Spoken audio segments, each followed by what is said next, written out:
En el corazón de Rusia, donde el invierno parece eterno y el frío penetra hasta los huesos, se encuentra un lugar envuelto en misterio y terror. Rusia, una tierra vasta y fría. Sus paisajes nevados y cielos oscuros crean un escenario perfecto para historias de fantasmas y leyendas macabras. Un lugar donde los cementerios se extienden como océanos silenciosos bajo cielos grises.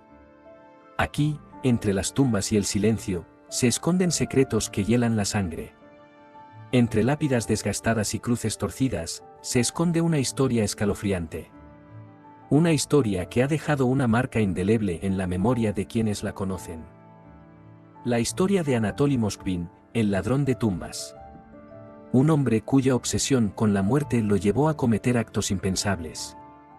Un hombre que convirtió la muerte en un macabro juego de muñecas. Sus acciones dejaron a una comunidad entera en estado de choque y horror. Esta no es una historia para los débiles de corazón. Es una historia que desafía la comprensión y nos obliga a enfrentar nuestros peores miedos. Es un descenso a la mente de un hombre consumido por la muerte. Un hombre cuya fascinación por lo macabro lo llevó a cruzar límites inimaginables. Un viaje al lado oscuro del alma humana, donde la línea entre la fascinación y la locura se vuelve borrosa. Aquí, en este lugar de sombras y susurros, descubrimos la verdadera naturaleza del horror.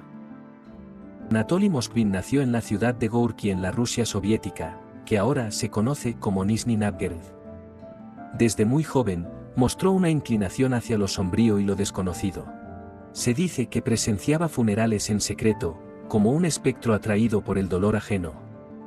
Observaba desde las sombras, sintiendo una conexión inexplicable con el sufrimiento de los demás. Creció solitario, un erudito de lo macabro. Mientras otros buscaban compañía, él encontraba consuelo en la soledad de los cementerios y en los libros antiguos que hablaban de la muerte. Dominaba 13 idiomas, incluyendo el lenguaje olvidado de los muertos. Su conocimiento era vasto, abarcando desde textos antiguos hasta rituales olvidados. Se convirtió en historiador, pero su interés no eran las fechas o las batallas.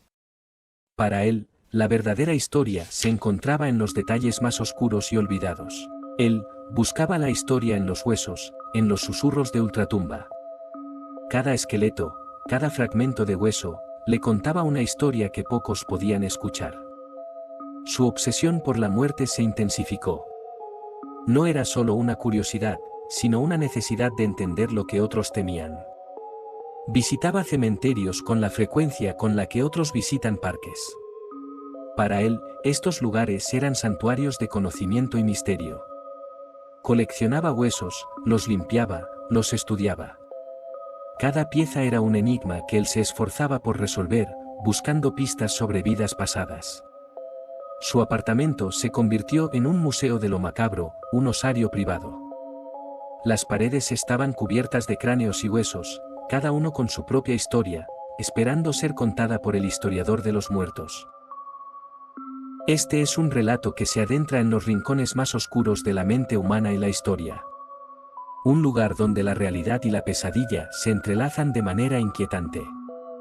El horror comenzó a revelarse en un frío día de otoño. Las hojas caían lentamente, cubriendo las calles desiertas con un manto de melancolía. La atmósfera era pesada, como si el aire mismo presagiara la tragedia que estaba por descubrirse. En 2011, las autoridades rusas estaban investigando una serie de profanaciones de tumbas en la región de Nizhny Novgorod.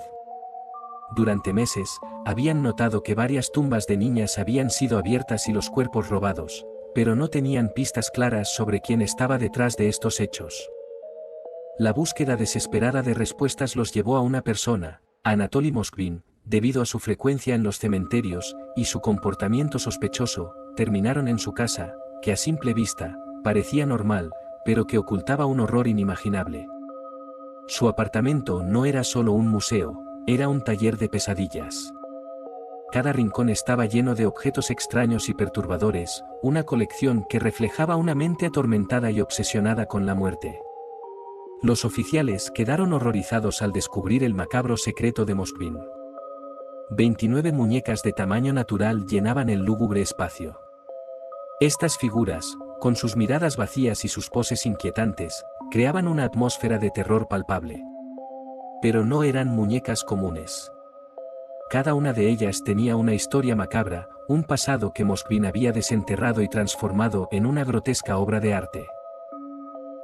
Eran cadáveres de niñas, de entre 3 y 12 años, exhumados de sus tumbas y preservados con una habilidad grotesca. Moskvin, con una precisión escalofriante, había convertido estos cuerpos en muñecas, desafiando la muerte y la moralidad. Las vestía con ropas antiguas, las maquillaba, les ponía pelucas, rellenaba sus cuerpos con trapos y objetos personales, e incluso algunas tenían dispositivos de sonido en su interior, para que hablaran. Cada detalle era meticulosamente cuidado, como si intentara devolverles una vida que ya no tenían. Las convertía en muñecas de la muerte. Estas figuras, con sus rostros pintados y sus cabellos postizos, eran una parodia macabra de la vida. Cada muñeca era una obra macabra, una niña robada a la muerte y convertida en un objeto inerte. La mirada de cada una de ellas parecía seguirte, recordándote la tragedia de sus vidas truncadas. El hedor de la muerte impregnaba el aire, un recordatorio constante de la depravación que se había apoderado del historiador.